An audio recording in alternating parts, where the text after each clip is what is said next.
Welcome, invaders. This is Coach and Brad from Canada. How's it going, eh? And we are about to review the penultimate, as everybody has called it, Season 2, Episode 6, The Price of The Last of Us. Woof. So, you know what? We've talked about it many times. I have a daughter that's turning 15, and so, yeah, I like just watched this. So if my eyes are puffy, yes, I'm a human being. And yeah, mine are still puffy from watching it live last night as well. So, this one it starts with a flashback of a flashback. So we have Yeah. a double flashback. We have a flashback of Joel as a young child, and his younger brother Tommy has just gotten into some serious trouble, and he is concerned that his dad is gonna give him just an old school whooping. Yeah, gonna get the belt. And Joel's, don't worry about it. I got it. I got it. I got it. And he is sitting waiting for his dad to come home. And it kind of surprised me that his father was a cop. Yeah, that surprised me. You see the big? Sorry, go ahead. I say it made it a little more poignant. Yeah. Maybe Joel inform Joel on how to follow rules and the best way to subvert rules, I guess. Yes, he's very trained in the ways of the law as well as the ways of the lawless. Yes. Came in handy. We had the big Easter egg reveal. Did you catch that in the flashback? I did not. So the watch that Joel is wearing, okay, that's broken and everything, it's his father's watch. Yes. Okay.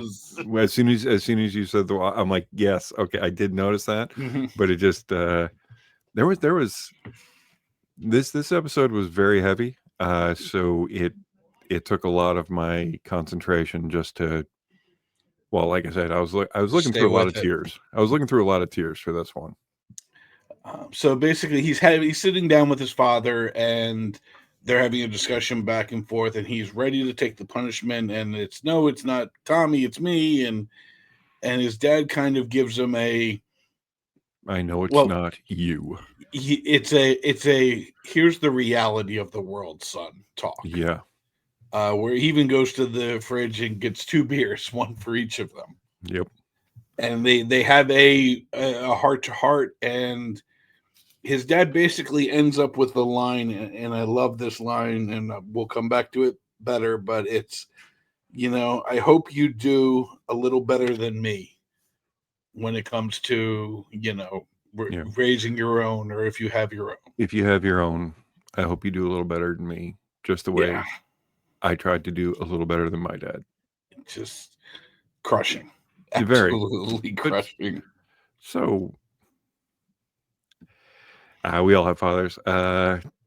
Yeah, and all you can do is just try and do a little bit better. What that looks like is up to you and how your life parallels out, but it is what it is, right? Right. Then we get the title screen, opening credits, blah, blah, blah, blah, blah, blah, blah. And then we return to another flashback. Only this is a little more closer. I believe it is 3 years prior. I think it's 4 years prior. Yes. Yeah, because she's turning 15. And we are greeted with Joel and Seth are making a transaction. Yes. Joel has procured Legos. And in return, Seth has a thing that will be shown in a little bit. Well, the first thing he had was something that was pretty easy, and that was a bone. Right. Which he said you had plenty of these. So yeah, and you see Joel constructing from the bone inlay for a guitar, and he is painstakingly working on this guitar, whether it is just relacquering the sides, restringing the strings, doing the inlay in for it, and actually customizing it with the Dremel tool. But I don't know. I think Joel is just meticulous. right?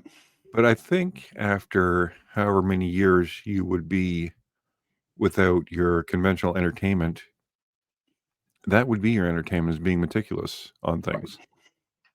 So, but that was a neat look, a Yeah, really neat look on how.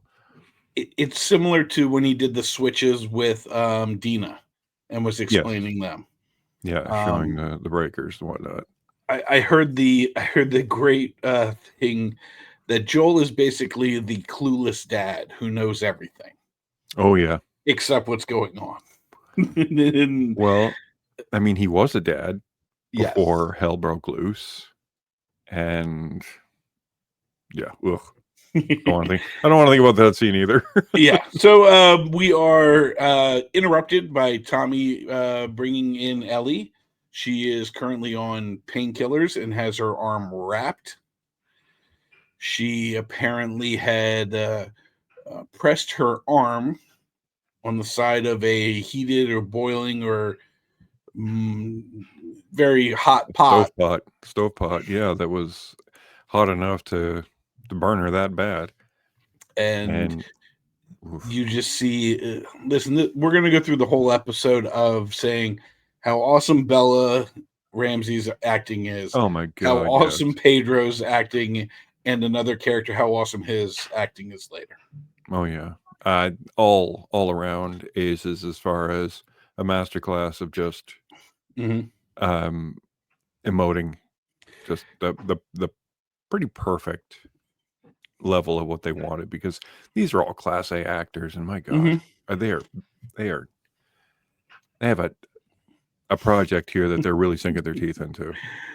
So we have Ellie who's hurt, and like she's so real and just honest with it, which was, no, I just put my arm on it. He's like, what, it kind of smells like pork. And and then in such like almost a quick turn of like, ow, it hurts, and then it's, I just wanted to wear short sleeves again. And it's Yeah, the because she has, self-consciousness of the scar. well, the bite. Yeah. It's a bite mark. I mean, if and two people know she's immune. Right. Tommy and Joel. If anybody else saw it, they like take a pot shot at her or something, Mm-hmm. or have questions. So Ellie is taken to bed.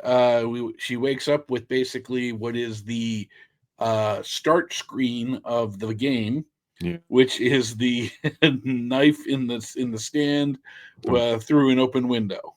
mm-hmm. Yeah, that's a good scene. um, Creators had fun with cherry picking certain. oh yeah, Certain absolutely.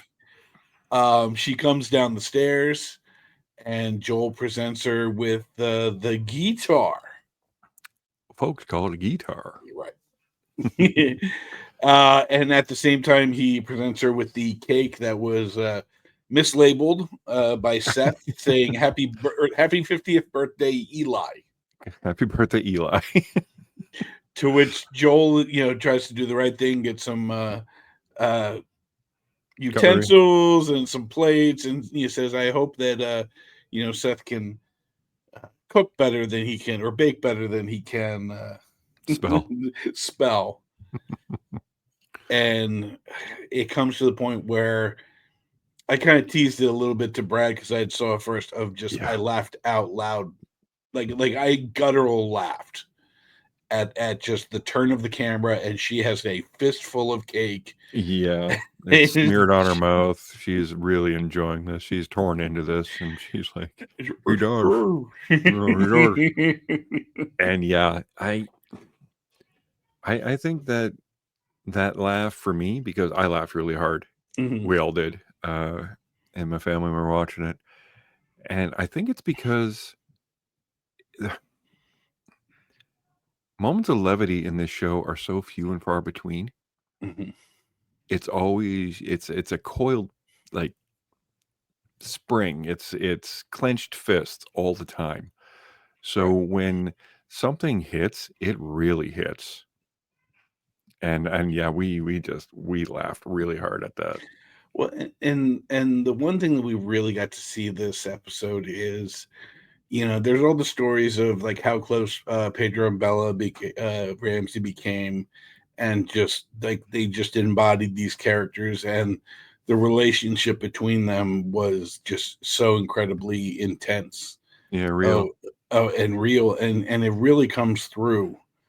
Um, Yeah. there we get to the point where Ellie is saying, well, okay, I have the guitar, sing something to me. Yeah. He's And like, I don't sing. she's like, well, no, it's my fucking birthday. Like Don't sing. it's just pure Ellie, just Yeah. Sing. no filter, sing. And we just get the amazing, just Pearl Jam's Future Days, which the lyrics are just crushing whenever Yeah. you tie it to this game/show. And he didn't sing it well, but he sang No, it real, correct. you know? So yeah, this is us bragging about Pedro Pascal again. Well, it's one of those things. Like I heard it on the actual official podcast where it's, Joel is pretty much always straightforward, looking her in the eye, and this is how it is. And much like when Ellie was singing to Dina, it's a moment of vulnerability where he can't look her in the eye, Yeah. but she is just absolutely taken by both characters, whether it's Dina from Ellie or Ellie from Joel. They're taken with the performance of it, The performance and the here's my heart. and just she puts the Ellie stamp on the end of it. Well, that doesn't suck. Yeah. Yeah, it really does. Which leads us fade to black. 1 year later, it's now her 16th birthday. Yep. And we have Joel and Ellie trudging through the woods. Mm-hmm. And her guessing what is my surprise? Right. What's my surprise? What's my surprise? Ask for what, like a Corvette or a Cadillac convertible. Convertible, yeah. What are you gonna do with that? What are you gonna do with a convertible? Joel tries to explain to her the birds and the bees. Yep. To which we the vulgarity of her response is weak. I don't even think we can go over that here. I'm not going to.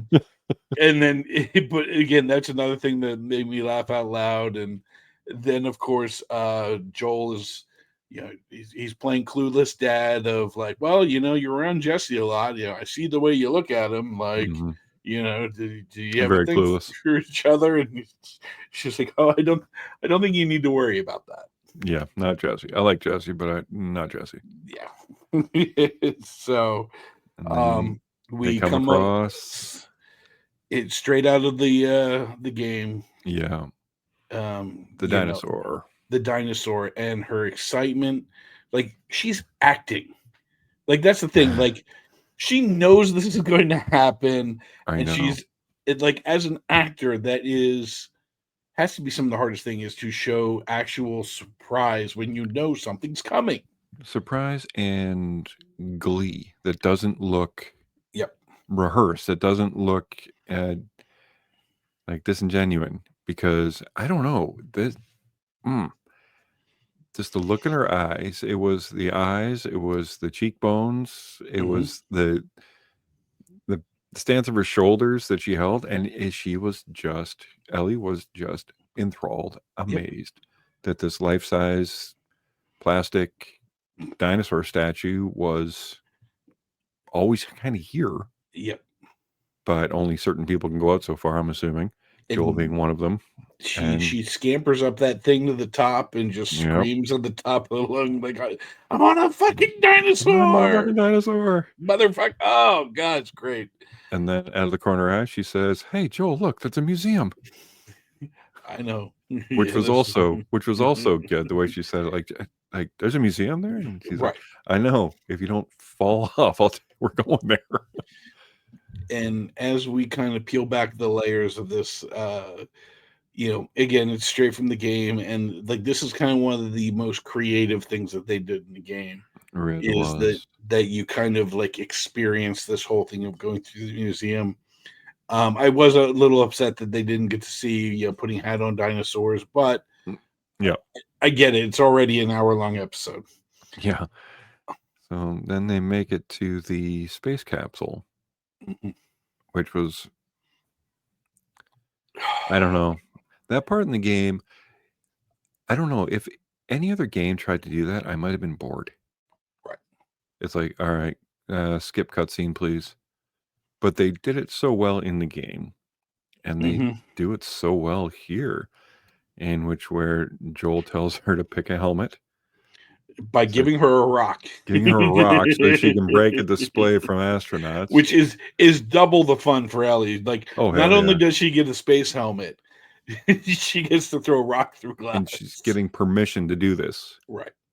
And it's just, you see her, like, each reveal to her is just another just level of glee and joy.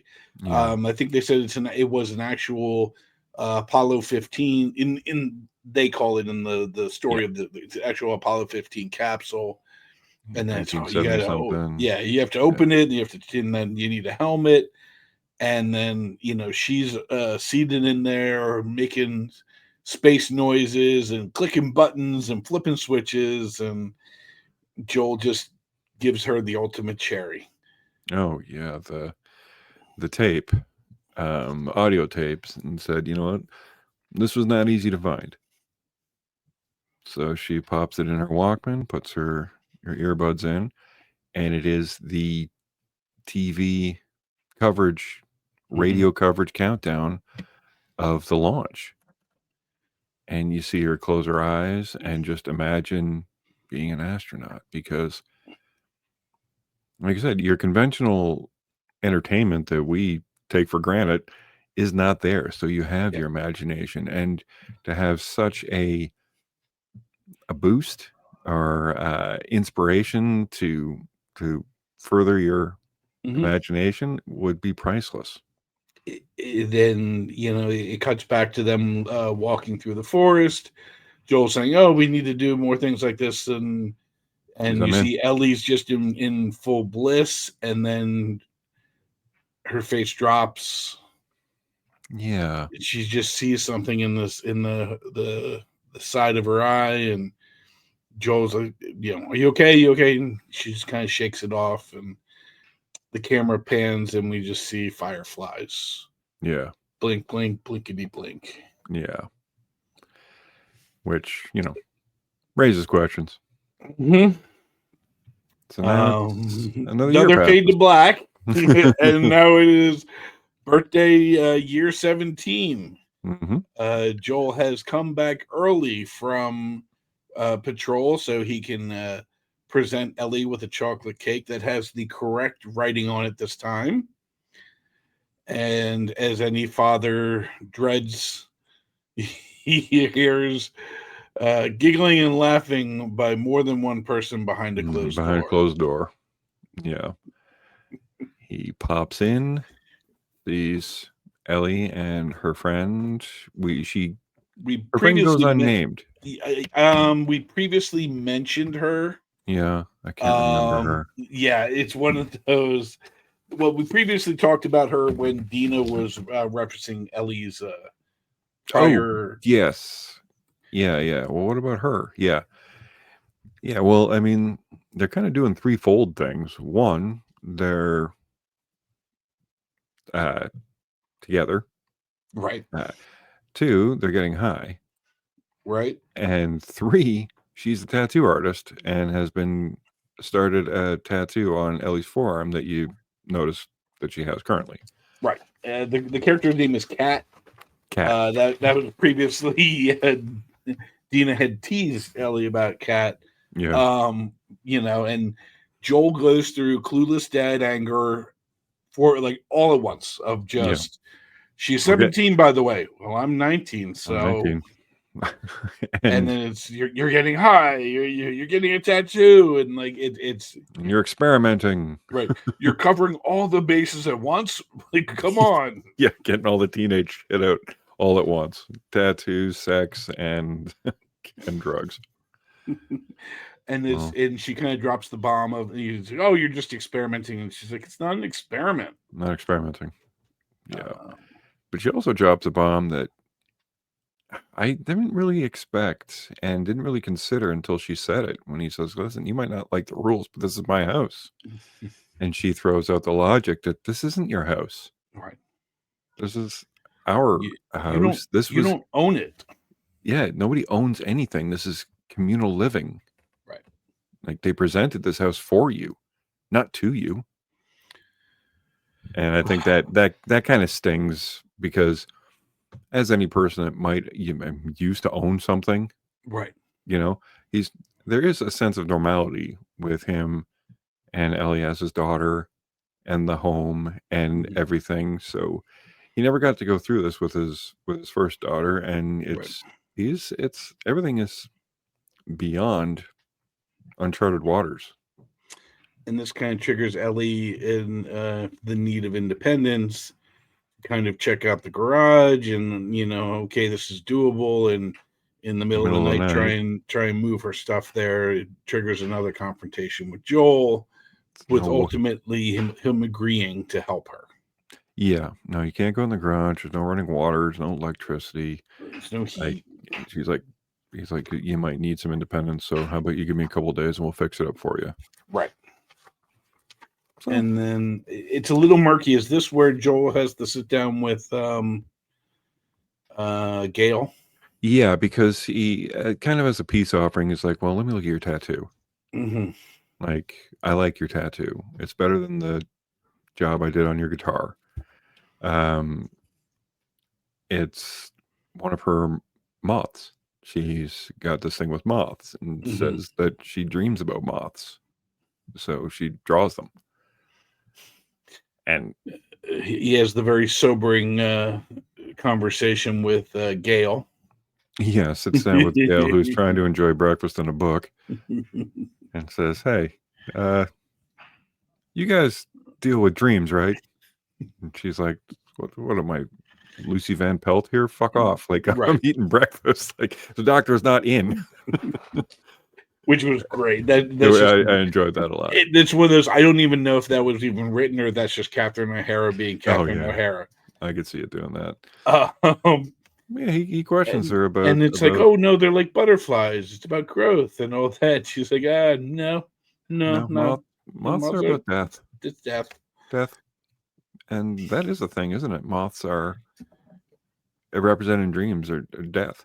Right. Or death in general. I don't personally see the correlation, but no, I've never been attacked by a moth that had murderous intent, but night's young. Oh man. So yeah, Joel grants her independence, gets the garage ready for her, and we fade to black as she's packing her stuff and moving out. Yep, and then another fade to black, and we have 2 years go by, and she's at age 19. Yeah, this is a couple. No, it's 9 months before the ultimate doom of everything. Yeah, of the current thing, and we start with Ellie has questions. Yeah, she sat down and really has been thinking, okay, what really happened at that hospital when I just woke up in the truck? You said there were raiders.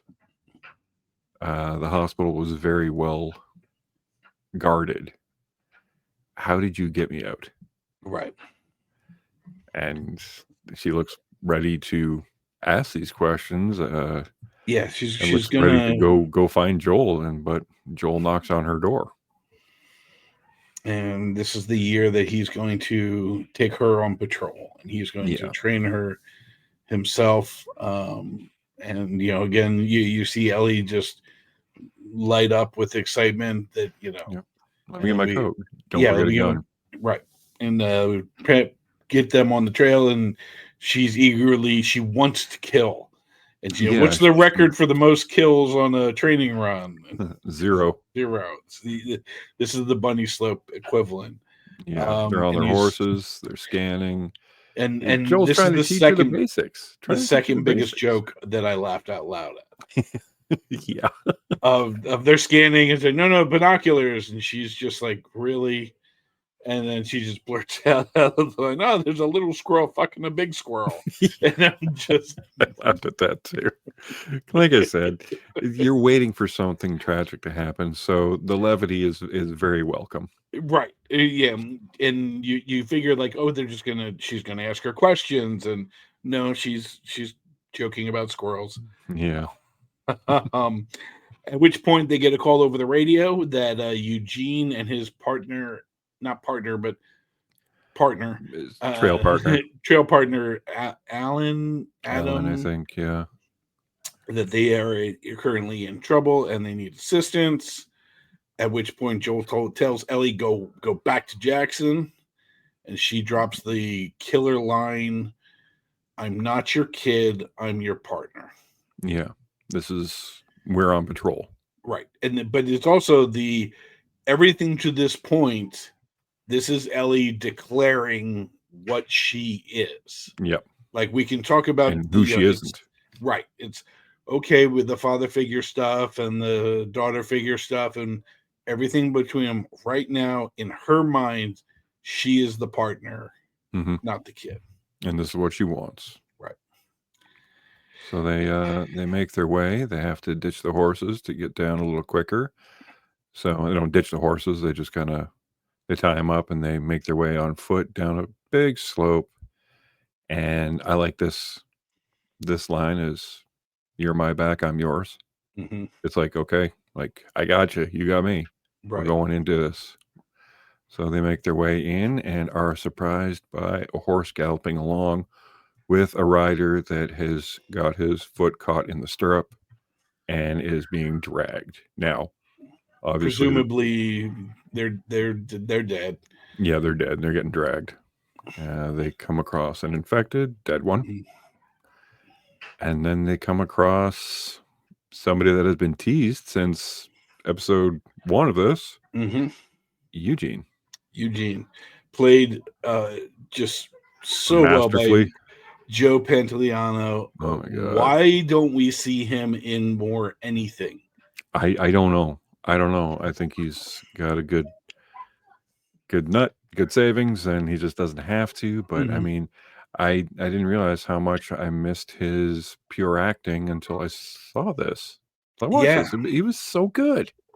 Yeah, and I remember him from Sopranos and other things, Bound, and it's just Bound, The Matrix. Like, in to basically break the fourth wall here, like, we do a podcast with some of the other Scene Invaders crew, and we're currently recasting things, and I'm just like, okay, where can I put Joey Pants? No kidding. Oh my God. Any heavy role, you could really do it, but unfortunately, they come up to Eugene and they say, "You clean?" Which means, have you been bitten? Have you been? And he is not clean. He puts his arm up and he's been bitten in the rib cage. And Joel's got the gun trained on him, and he's like, "Okay, yeah, you know what has to happen." And he pleads. He says, "Listen, I have an hour. I have an hour before these things take me over. Let me go see my wife. Take me out to the wall. I'll keep my distance. I need to tell her stuff." And Joel is ready to just put him down, and Ellie makes him, hold out his hand, count to 10. He does it clean, and she guesstimates he has about an hour. So she's on Team Eugene, and this is where everything starts rolling with Joel looks her in the eyes and says, "I promise." Yeah. Okay. We'll do it. Go get the horses. Go get the horses. So Joel starts leading Eugene because he's a little foggy, and just, make a right here and a left here. And This is to a this is acting 101, not 101. This is acting 400 level, where he's just, oh, it's beautiful, and then pause, and then takes him to that beautiful landscape, and he's like, it's beautiful. When he says the line "oh" after it's beautiful, and it's the inflection, the look in his eyes, it goes from "this is amazing" to "oh no, this is happening, this is the end." And he pleads somewhat with Joel, but not. It's like Joel's like, listen, whatever you have to say, I'll tell her. And then he gives me a line that really just kicked me in the heart. Oh, I have it right here. I wrote it down word for word. Like, man, it is. I need her last words for me. I don't. I need her last words for me. I need Gail. Like, I don't need. Like, I don't need. It's something. I don't need her words. I don't need a view. I don't need a view. That's it. I can't even read my own words here. I don't need a view. But that was Gail. It. Like, Joel was like, okay, listen, man, whatever you have to tell her, I'll tell her. And he's like, listen, I don't need to tell her anything. No. I need her to tell me something before I die. I'm scared. And you know what? Like, terrified. Listen, I've seen thousands of movies and TV and media, and I've never heard that side of it. No, me neither. I thought it was brilliant. And just it's so actual grade. Then I think we hear the gunfire we see Ellie and we hear the gunfire? You hear a very muted gunfire from a very far scope, and not rifle scope, but like just a picture, and you see a lot of birds just kind of fly off. Right. Now Ellie comes with the horses. Joel has done the hard thing and shot his friend, and he just says, "I'm sorry." And this is where everything collapses in on Ellie, and she knows. She knows that Joel lied to her. She knows that everything she always suspected that she's given the benefit of the doubt, it's all collapsing. It's all suspect. Everything. The trust is broken. It's like, you did this. And he made the same face when he promised to her on the hills above Jackson. Mm-hmm. And she is brooding on the ride back as they are dragging the body of Eugene. Now, I'm going to take the devil's side here, that you could apologize to Ellie all you want. I would have taken the stance, this is patrol. Right. You wanted this. Patrol is not just going around killing infected. It is dealing with your friends that might be infected. It is protecting others. Patrol. Right. I don't think you're fucking ready for it. If you're going to be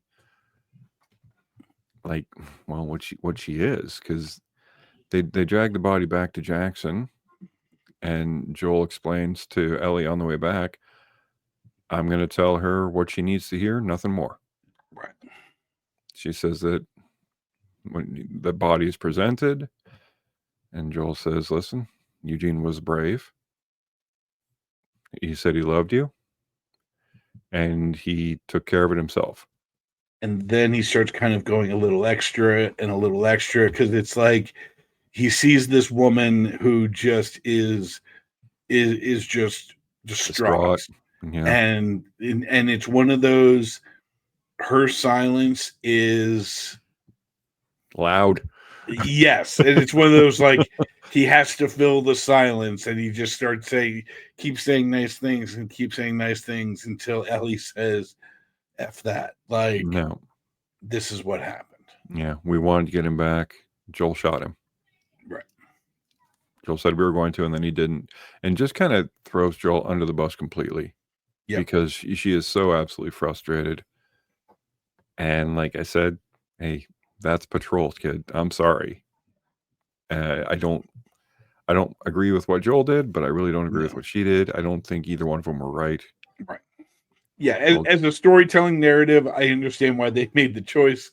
Of Like course. in the perfect world, it's no, he's bit. Okay, you should have won the spot and then apologize to Ellie there. When she says, "Well, you could have said Yeah. this is what you do Nope. on patrol." You make it hard, you make it heavy, and Right. you make it matter.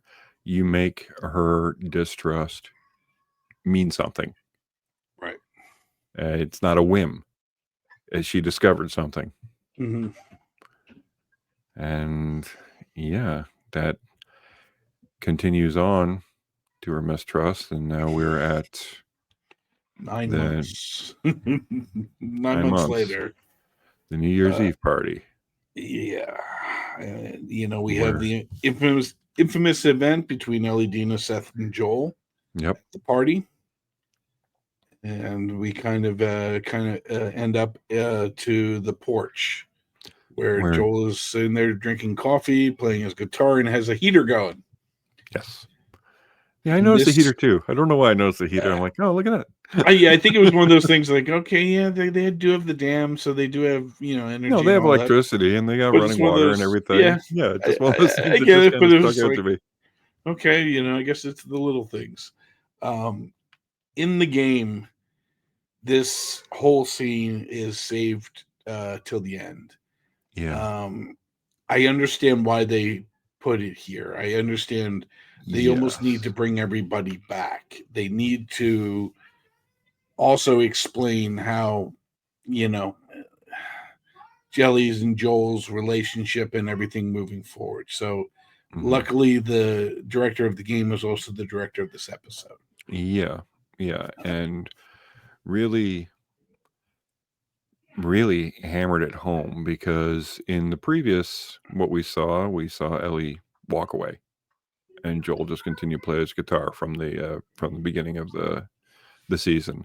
Mm-hmm. Well, in this one, we see her actually return and then hammer him with the hard questions. He says, listen, I know that face.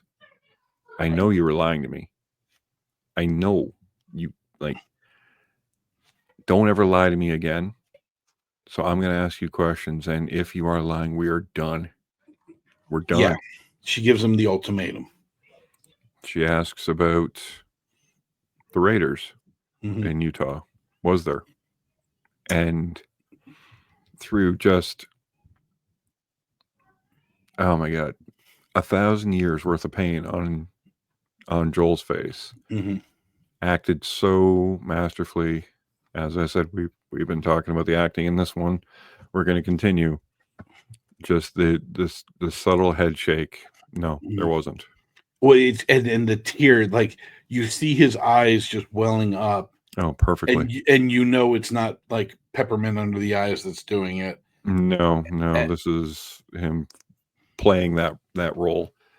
And they add the line that it's not in the game. It's not in the ending of the game. Is when he finally does talk, he says, I love you in a way you can't understand. Yeah. And then brings his father's words back of, if you do have a responsibility of your own or something of your own, it's, I hope you do a little better than me.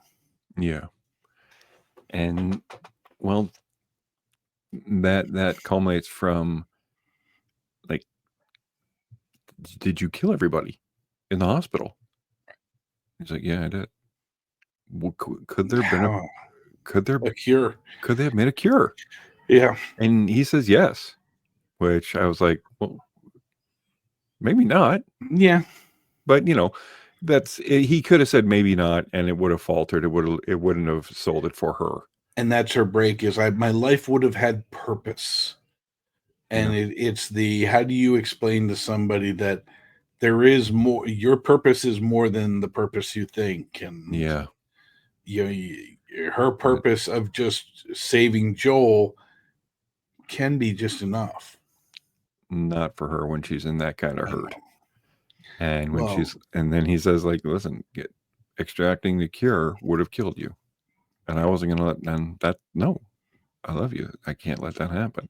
And she says, you're selfish. Yeah.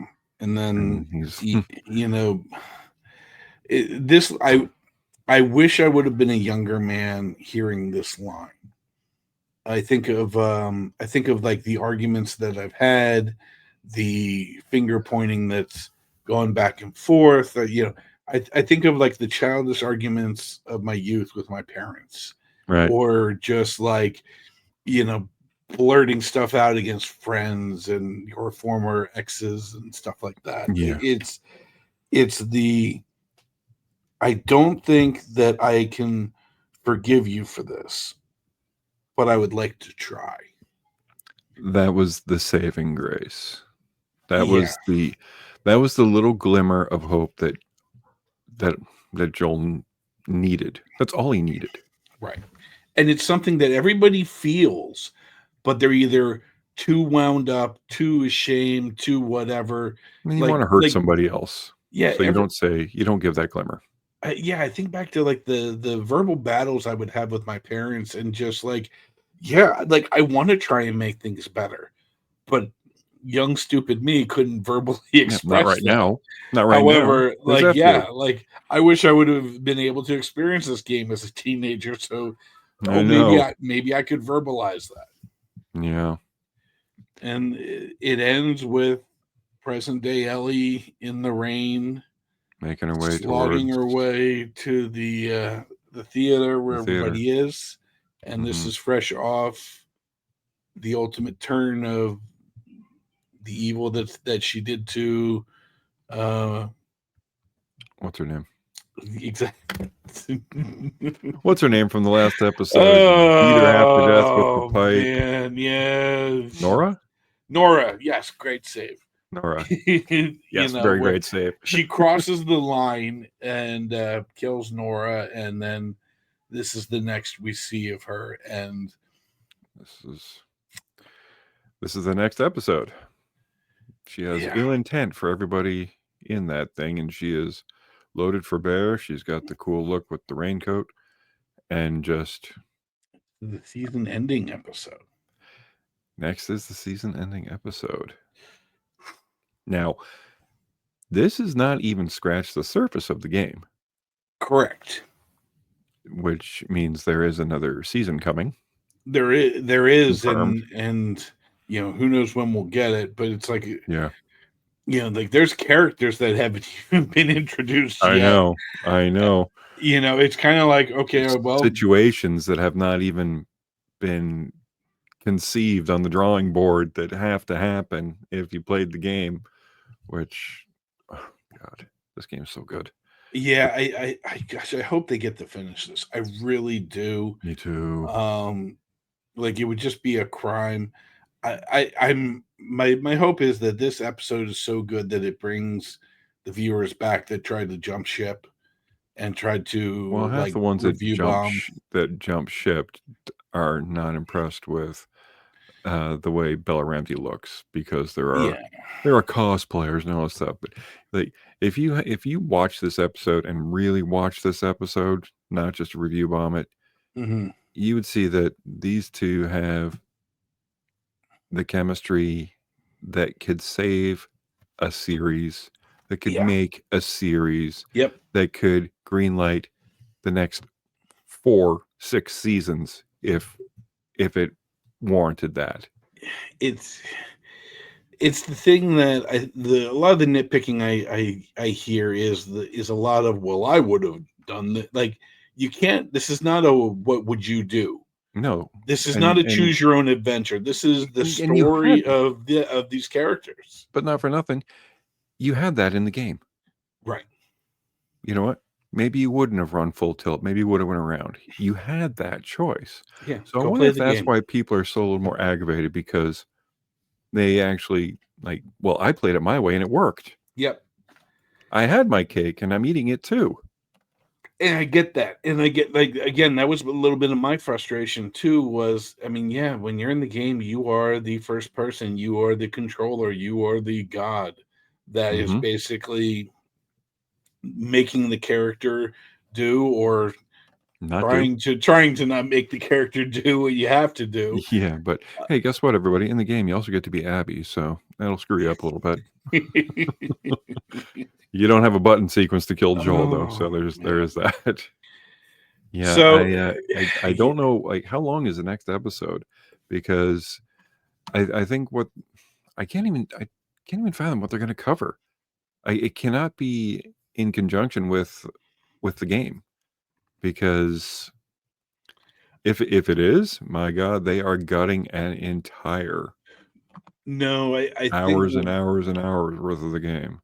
No, I think what they're going to do is listen. It's a show, so we're going to have a cliffhanger. Yes, of course. I have a feeling where that cliffhanger is going to be.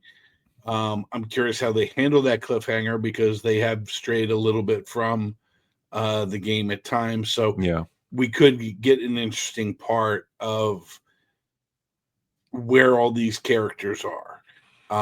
And then I think basically as we get the third season, we will be basically with Abby for the beginning of the season. I think so too. I hope so. Yeah, I hope so too. I want this story to finish. I'm really enjoying it. And listen, we've seen part of the Wolves, and I've really enjoyed the from their perspective. And we've seen from the point of view of the Seraphites, and I'm curious to see if they take that route and spend a little more time with them. But time will tell. Yep. So this is two previously weepy old and guys, and proud to be weepy. Proud. This is worth crying for. Shout out. How much did you cry during this episode? What points hit you? What points didn't work? Feel free to leave the comment below, like and subscribe as always. Check us out on the Scene Invaders podcast that we drop pretty much every Thursday that we can. Sometimes we're a little late, sometimes we're a little early. But we got one more next week. It will be during the holidays, so we'll see how that all, or at least I don't know. Do you guys know? You guys don't have Memorial Day up there, or it's probably a different time.